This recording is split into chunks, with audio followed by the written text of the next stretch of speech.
Hello everyone, welcome to government exam info. तो स्वागत है आप सभी का आज की वीडियो में। और आज हम देखने वाले हैं उत्तराखंड लेक्चर के लिए टीचिंग एप्टीट्यूड की क्लास। तो इससे पहले अगर मैं बात करूं तो एक और क्लास आई है जो कि आपकी ओवरऑल जो स्क्रीनिंग का सिलेबस है उस पर बेस्ड था, यानी कि उसका क्या पैटर्न रहता है उसी रेशियो में आपको एक प्रैक्टिस सेट्स करवाया गया इससे पहले। और आने वाले टाइम में और भी ये वीडियोज़ आते रहेंगे। आज का ये स्पेशल वीडियो स्पेसिफिकली हम बात करेंगे टीचिंग एप्टीट्यूड के क्वेश्चंस की, ठीक है। तो जो सबसे ज़्यादा पोर्शन होता है आपका वो टीचिंग एप्टीट्यूड का रहता है। 40 मार्क्स का आउट ऑफ 150 जो मार्क्स है उसमें से 40 मार्क्स के क्वेश्चन रहते हैं वो टीचिंग एप्टीट्यूड के ही रहते हैं। तो ये जो आज ये पहला सेट है और इसके बाद आने वाले टाइम में टीचिंग एप्टीट्यूड की अलग से हम बहुत सारी क्लासेस करेंगे। इसके अलावा इससे पहले जो वीडियो आपने देखा होगा या जिन लोगों ने नहीं देखा है वो जाकर देख सकते हैं। आपको उसका लिंक नीचे डिस्क्रिप्शन में मिल जाएगा और साथ ही साथ आपको प्लेलिस्ट भी मिल जाएगी। तो जो लोगों ने नहीं देखा वो जाके देख सकते हैं और आने वाले टाइम पे आपको ऐसे और वीडियोस मिलते रहेंगे। तो टीचिंग एप्टीट्यूड की ये जो सेट है अलग से आते रहेंगे, और जो आपका जनरल आपका पूरा ओवरऑल सिलेबस पर बेस्ड प्रैक्टिस सेट है वो आते रहेंगे, ठीक है। जो लोग नए जुड़े हैं इस चैनल से, चैनल को जरूर सब्सक्राइब कर लेना आने वाली वीडियोज़ की अपडेट्स के लिए। और साथ ही साथ आप जो वीडियो है उसको लाइक कर देना और वीडियो को शेयर कर देना। तो चलिए देखते हैं आज के क्वेश्चंस। तो देखिए आज का जो पहला क्वेश्चन है उसमें पूछा गया है कि education is on which list, यानी कि शिक्षा को कौन सी सूची में रखा गया है, ठीक है। तो ये वाले क्वेश्चन कई बार पूछे जाते हैं डायरेक्टली। तो इसका जो राइट आंसर होगा आपको बताना है। ऑप्शंस है union list, state list, concurrent list या फिर नन ऑफ द अबव, यानी कि संघ सूची, राज्य सूची, समवर्ती सूची या फिर इनमें से कोई नहीं। तो इसका जो करेक्ट आंसर होगा वो क्या होगा? समवर्ती सूची। इसके बारे में थोड़ा सा बता देता हूँ आपको। देखिए 1976 से पहले अगर हम बात करें तो जो शिक्षा था, एजुकेशन था, वो रखा गया था राज्य सूची में, ठीक है। लेकिन जब 42nd अमेंडमेंट हुआ, 42वां संशोधन हुआ, तो उसके बाद इसको चेंज करके कर दिया गया था कंकरेंट लिस्ट में, यानी कि समवर्ती सूची में। तो ये चीज़ आपको पता होना चाहिए, क्योंकि कई बार ऐसे भी क्वेश्चन बनते हैं कि जो आपका एजुकेशन है वो कौन से ईयर में राज्य सूची से हटाकर समवर्ती सूची में रखा गया था, या फिर कौन सा अमेंडमेंट था। तो 42nd अमेंडमेंट था ये, और 1976 के बाद से ये समवर्ती सूची में आ गया था। तो इसका राइट आंसर क्या होगा? समवर्ती सूची। इसके बाद नेक्स्ट क्वेश्चन है हमारा, in education the coordination and cooperation between the union and the states is brought about by, यानी कि किसके द्वारा ये होता है? शिक्षा में संघ एवं राज्यों के बीच जो समन्वय होता है वो कौन से बोर्ड या फिर कौन से कमीशन द्वारा होता है, ठीक है। ऑप्शंस है केंद्रीय शिक्षा सलाहकार बोर्ड, यानी कि CAB, UGC, university grant commission, MHRD, ministry of human resource development, या फिर CBSE, central board of secondary education. तो इसका जो राइट आंसर होगा वो होगा ऑप्शन नंबर फर्स्ट, CAB की बात करें तो ये जो इस्टेब्लिश हुआ था वो 1920 में हुआ था, ठीक है। और CAB जो है वो इंडिया का एक सबसे ओल्डेस्ट एडवाइजरी बोर्ड भी है, ठीक है। तो ये चीज़ है। और इसके अलावा हम इसके फंक्शन की बात करें तो CAB करता क्या है? तो बेसिकली जितने भी इंपॉर्टेंट रिकमेंडेशन हैं, ठीक है, चाहे वो एजुकेशनल इश्यूज़ हों, करिकुलम के रिगार्डिंग हो, या फिर टीचिंग ट्रेनिंग, इन सब से रिलेटेड, यानी कि ओवरऑल टीचिंग के जो समस्या हैं उनको लेकर ये रिकमेंडेशन देता है, ठीक है, CAB। तो ये इसका राइट आंसर होगा। नेक्स्ट है हमारा, द विजिटर ऑफ विश्व भारती यूनिवर्सिटी इज़, विश्व भारती विश्वविद्यालय के विजिटर हैं। देखिए विजिटर की बात करें तो ये चार ऑप्शन है आपके पास, कौन है इनमें से? विश्वविद्यालय विश्व भारती विश्वविद्यालय के विजिटर, भारत के राष्ट्रपति, भारत के उपराष्ट्रपति, प्रधानमंत्री, या फिर पश्चिम बंगाल के मुख्यमंत्री। देखिए विजिटर की बात करें तो जो यूनिवर्सिटीज़ हैं उसके जो विजिटर होते हैं वो होते हैं प्रेसिडेंट ऑफ इंडिया, ठीक है। और विजिटर का मतलब जो है वो है कि जो प्रेसिडेंट ऑफ इंडिया होंगे, जिस भी यूनिवर्सिटी के विजिटर होंगे उनके पास कुछ अथॉरिटीज़ होती हैं, जैसे कि डायरेक्टली वो वाइस चांसलर को अपॉइंट कर सकते हैं और ऐसी बहुत सारी अथॉरिटी को अपॉइंट कर सकते हैं, ठीक है। तो ये होगा इसका राइट आंसर, भारत के राष्ट्रपति। और ये थोड़ा सा मैं आपको बता दूं कि कई बार ये क्वेश्चन डायरेक्ट पूछ लिया जाता है कि ऑफिशियली जो UGC है उन्होंने उनके अकॉर्डिंग या फिर उनकी तरफ से जो टोटल सेंट्रल यूनिवर्सिटीज़ बताई गई हैं इंडिया की वो कितनी है। लेटेस्ट अपडेट अगर मैं बात करूं तो 14 नवंबर 23, यानी कि 2023, 14 नवंबर 2023 के अकॉर्डिंग हम बात करें तो टोटल सेंट्रल यूनिवर्सिटीज़ अगर हम बात करें इंडिया में तो वो 56 हैं, ठीक है। तो ये भी आपको पता होना चाहिए। चलिए आगे बढ़ते हैं, नेक्स्ट क्वेश्चन देखते हैं इसमें। नेक्स्ट है हमारा, in the case of state universities the chancellor is, राज्य विश्वविद्यालयों के मामले में कुलाधिपति होता है, क्या होता है, भारत के राष्ट्रपति होते हैं, भारत के प्रधानमंत्री, किसी राज्य का राज्यपाल या फिर एक राज्य के मुख्यमंत्री, ठीक है। In the case of state universities the chancellor is what, मतलब किस तरह से वो वर्क कर सकते हैं अगर स्टेट यूनिवर्सिटीज़ की अगर हम बात करें तो किस तरह से as a government of state की तरह से भी ये काम कर सकते हैं, ठीक है। कौन, चांसलर ऑफ स्टेट, जो हम बात करें स्टेट यूनिवर्सिटीज़ की तो उस केस में, ठीक। तो इसका राइट आंसर होगा गवर्नर ऑफ स्टेट। नेक्स्ट है हमारा, technical education covers courses in which field, मतलब क्या क्या जो तकनीकी शिक्षा उसमें क्या क्या शामिल है ये पूछा गया। ऑप्शन है इंजीनियरिंग और प्रौद्योगिकी प्रबंधन आदि, चिकित्सा, नर्सिंग, फार्मेसी, फैशन और कपड़ा डिज़ाइनिंग, खान पान प्रौद्योगिकी आदि। तो इनमें से कौन सा राइट आंसर होगा, देखिए टेक्निकल एजुकेशन में तो सारी चीज़ें आती हैं, तो इसका मतलब इसका राइट आंसर क्या होगा, ऑल ऑफ दी अबव। इसके बाद नेक्स्ट क्वेश्चन है, question number 6, the technical education system in the country is looked after by which ministry या फिर विच ऑर्गेनाइजेशन। सो देश में तकनीकी शिक्षा व्यवस्था की देखभाल किसके द्वारा की जाती है, ठीक है। तो इसका जो राइट आंसर होगा आपको बताना है। ऑप्शंस हैं ministry of human resource development, AICTE यानी कि all India council for technical education, Indian institute of technology या फिर नन ऑफ दी अबव। तो टेक्निकल एजुकेशन की बात करें तो मेनली जो ये पूरा जो व्यवस्था है वो देखी जाती है वो AICTE के द्वारा देखी जाती है, अखिल भारतीय तकनीकी शिक्षा परिषद या फिर all India council for technical education, ठीक। कई बार डायरेक्ट क्वेश्चन आता है कि ये कब इस्टेब्लिश हुआ था, तो ये हुआ था 1945 में, नवंबर 1945 में। हेडक्वार्टर है इसका न्यू दिल्ली में, और चेयरपर्सन की बात करें फिर चेयरमैन की बात करें तो TG सीतारमना है ये, ठीक है, TG सीतारमना।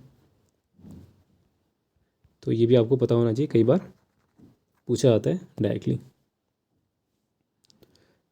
इसके बाद देखिए नेक्स्ट है हमारा, NKC पर भी काफ़ी सारे क्वेश्चन आए हैं और आते हैं बहुत बार टीचिंग एग्ज़ाम्स में। तो ये क्वेश्चन है हमारा, the national knowledge commission was constituted on which date, किस वर्ष में ये लागू हुआ था, कौन सी डेट को, ठीक है, ये पूछा गया।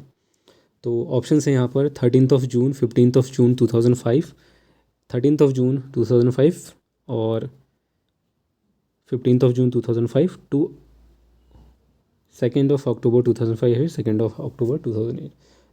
2005 में ही हुआ था ये, और डेट की अगर हम बात करें तो 13 जून को हुआ था, ठीक है। और इसके जो फर्स्ट चेयरमैन थे, मतलब जो ये जिसके नेतृत्व में ये बनाया गया था वो कौन थे चेयरमैन उस टाइम के, सैम पित्रोदा। नेक्स्ट है हमारा, national council for teacher education was first setup in which year, ठीक है। यहाँ पे ये ध्यान रखना, यहाँ पर पूछा गया कि फर्स्ट कब सेटअप हुआ था, ठीक है। तो ऑप्शंस के अकॉर्डिंग आपको अगर मैं बात करूँ तो 1973, 1986, 1995 या फिर 1996। तो इसका जो राइट आंसर होगा वो 1973 होगा, ठीक है।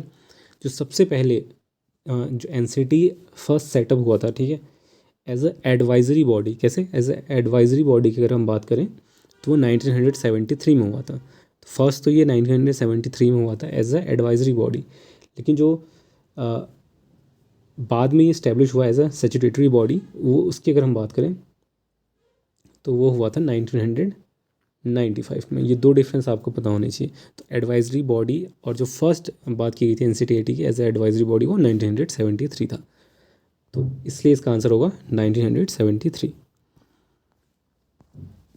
नेक्स्ट हमारा क्वेश्चन है, university grant commission was set up as an advisory board on the recommendation of which report.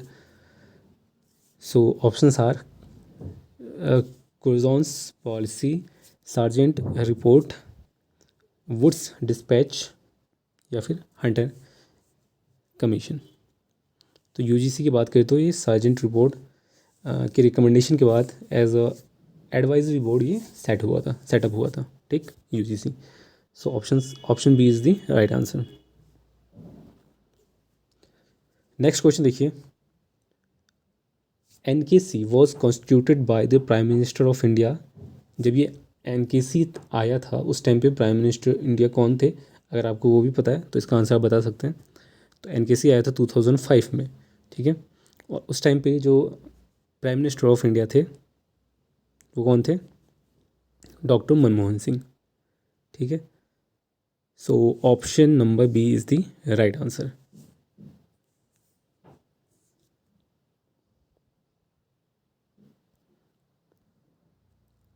Next हमारा है, हायर एजुकेशन रिफर्स टू, उच्च शिक्षा से क्या तात्पर्य है? सिंपल क्वेश्चन है। हायर एजुकेशन की अगर हम बात करते हैं तो college, universities, technical and medical institutes, ये सारी चीज़ें इसमें आती हैं, ठीक है। तो option D is the right answer. Question number 12 में हमारा, उच्च शिक्षा सम्मिलित करती है किन किन चीज़ों को? मतलब अगर बात करें तो प्रोफेशनल कोर्सेज़ होते हैं उसमें, टेक्नोलॉजिकल कोर्सेज़ होते हैं, एकेडमिक कोर्सेज़ होते हैं, या फिर सभी होते हैं। तो जाहिर सी बात है हायर एजुकेशन में टेक्निकल कोर्सेज़ भी अवेलेबल होते हैं, ठीक है, और प्रोफेशनल कोर्सेज़ भी होते हैं। इसके अलावा एकेडमिक कोर्सेज़ तो होते ही हैं, ठीक है। तो उपरोक्त सभी भी हो जाएगा। नेक्स्ट है हमारा, उच्च शिक्षा में प्रवेश की बुनियादी आवश्यकता को पूरा करना है, मतलब बेसिक नीड क्या है? आप उच्च शिक्षा में एडमिशन या जो एंट्रेंस के लिए रिक्वायरमेंट है वो बेसिक कौन सी एजुकेशन है? सेकेंडरी एजुकेशन होगा, एलिमेंट्री एजुकेशन होगा, प्राइमरी एजुकेशन होगा, या फिर नन ऑफ दी होगा? तो जाहिर सी बात है, जब एक बार हम सेकेंडरी एजुकेशन क्वालिफाई कर लेते हैं उसके बाद हम जो हायर एजुकेशन है उसके लिए जाते हैं, ठीक। तो जो मिनिमम अगर हम बुनियादी बेसिक एजुकेशन कंप्लीशन की बात करें तो सेकेंडरी एजुकेशन यानी कि 10 तक की हमें एजुकेशन कंप्लीट करनी पड़ती है, उसके बाद हम हायर एजुकेशन में जाते हैं। तो ये हो जाएगा हमारा माध्यमिक शिक्षा। अगर वो कंप्लीट है तो उसके बाद आप हायर एजुकेशन या अदर कॉलेजेस में एंट्रेंस के लिए अप्लाई कर पाएंगे। नेक्स्ट हमारा, the usual entrance age for higher education is, उच्च शिक्षा के लिए सामान्य प्रवेश आयु है। तो अगर जनरली बात करें तो वैसे तो अगर हम इन जनरल बात करें तो लगभग 17 साल में या 16.5 17 साल के बीच आपका जो इंटरमीडिएट है वो कंप्लीट हो जाता है। उसके बाद आप हायर एजुकेशन में आते हैं। तो 18वें साल में आप हायर एजुकेशन के लिए प्रवेश जनरली हो जाता है, आपका एज 18 साल, ठीक है। तो 18 साल इसका राइट आंसर होगा। नेक्स्ट है हमारा, the main player in the higher education system in India are, ठीक है। भारत में उच्च शिक्षा प्रणाली के मुख्य जो खिलाड़ी, मतलब जो मेन रोल प्ले करते हैं बेसिकली, वो पूछा गया है। Central government, state government, private bodies या ऑर्गेनाइजेशन, या फिर ऑल ऑफ द। तो देखिए अलग अलग लेवल पर जो हायर एजुकेशन है वो अलग अलग ऑर्गेनाइजेशन या फिर जो भी ऑर्गेनाइजेशन है जितने भी, वो अलग अलग रोल प्ले करते हैं। जैसे सेंट्रल गवर्नमेंट का अपना एक अलग रोल है पूरा कंट्रोल करना, स्टेट गवर्नमेंट का अपना है, प्राइवेट बॉडीज़ जो ऑर्गेनाइजेशंस है, ठीक है, उनके अलग फंक्शन है, उनका अलग काम है। तो कुल मिला के इसमें जो आंसर होगा वो उपरोक्त सभी होगा, यानी कि इन सभी की मुख्य भूमिका है, ठीक है। कोई भी सिर्फ सिंगल हैंडेड काम नहीं कर सकता है। सिर्फ सेंट्रल गवर्नमेंट सेंट्रल में रह के सारी चीज़ें मैनेज नहीं कर सकती है। उनको अलग अलग जो ऑर्गेनाइजेशंस है या डिपार्टमेंट्स हैं वो बनाने पड़ते हैं, कमीशंस बनाने पड़ते हैं। तो ये सारे मिलके ही एक इम्पॉर्टेंट रोल प्ले करते हैं। नेक्स्ट है हमारा, in India higher education is broadly divided into, Bharat में उच्च शिक्षा मोटे तौर पर विभाजित किया गया है। जनरल हायर एजुकेशन, टेक्निकल या फिर प्रोफेशनल, या फिर ऑल ऑफ दी वो। तो इसमें भी सारी चीज़ें आती हैं। जनरल हायर एजुकेशन भी होता है, कुछ लोग टेक्निकल में जाते हैं, कुछ लोग प्रोफेशनल कोर्सेज करते हैं। तो ये भी इसका आंसर डी हो जाएगा। नेक्स्ट हमारा, courses covered at higher education include. तो हायर एजुकेशन में कौन कौन से कोर्सेज इंक्लूड होते हैं वो पूछा गया है। तो अंडर ग्रेजुएट कोर्सेज होते हैं, पीजी होते हैं, और साथ ही साथ रिसर्च पीएचडी वगैरह जो है वो सारी चीज़ें आती हैं हायर एजुकेशन के अंदर ही। तो इसका भी आंसर होगा उपरोक्त सभी। नेक्स्ट क्वेश्चन देखिए, higher education in India is purview of which commission या फिर विच ऑर्गेनाइजेशन? तो ऑप्शन है UGC, AICTE, NCTE या फिर MHRD।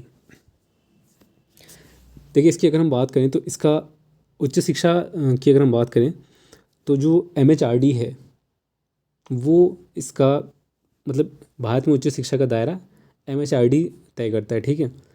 और UGC की अगर हम बात करें तो UGC जो है वो MHRD के अंतर्गत ही इस्टेब्लिश हुआ है, ठीक है। तो MHRD इसका राइट आंसर होगा। UGC जो है इस्टेब्लिश हुआ था अंडर दी MHRD, उसके बाद ये UGC आया था, ठीक। और आज के लिए ये लास्ट क्वेश्चन है और इसमें पूछा गया है कि the visitor of all central universities is, कौन होता है बेसिकली सभी केंद्रीय विश्वविद्यालयों का कुलाध्यक्ष? ये जो विजिटर हैं वो कौन होते हैं? प्रेसिडेंट ऑफ इंडिया होते हैं, प्राइम मिनिस्टर ऑफ इंडिया होते हैं, गवर्नमेंट ऑफ स्टेट होते हैं या फिर नन ऑफ दी अबव? तो कौन होते हैं? President of India. जितनी भी सेंट्रल गवर्नमेंट यूनिवर्सिटीज़ होंगी उन सभी के विजिटर जो है वो कौन होंगे? President of India. और अभी मैंने बताया था स्टार्टिंग में कि जो प्रेसिडेंट ऑफ इंडिया है वो विजिटर के तौर पे रहते हैं, अपने आप ही वो विजिटर के तौर पे माने जाते हैं, ठीक है।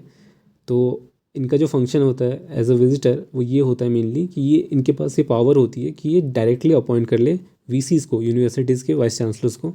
और इसके अलावा जो अदर इम्पॉर्टेंट रोल प्ले करते हैं यूनिवर्सिटीज़ में उन सभी को अपॉइंट करने की इनके पास अथॉरिटी होती है डायरेक्टली, ठीक। तो जितने जो कुलाध्यक्ष की बात करें अगर हम सभी केंद्रीय विश्वविद्यालयों की तो वो कौन होते हैं? प्रेसिडेंट ऑफ इंडिया, ठीक। तो ये थे आज के कुछ क्वेश्चंस और कोई डाउट नीचे कमेंट करके आप पूछ सकते हैं। और यहाँ तक अगर आपने देख लिया तो वीडियो को लाइक कर देना, चैनल को सब्सक्राइब कर लेना और आने वाले टाइम में आपको और भी वीडियोस आते रहेंगे। आप अपने सजेशंस कमेंट बॉक्स में बता सकते हैं और कोई भी आपका डाउट है तो नीचे कमेंट करके आप बता सकते हैं। तो बस आज के लिए इतना ही, तब तक के लिए धन्यवाद। मिलते हैं आपसे अगले वीडियो में। धन्यवाद।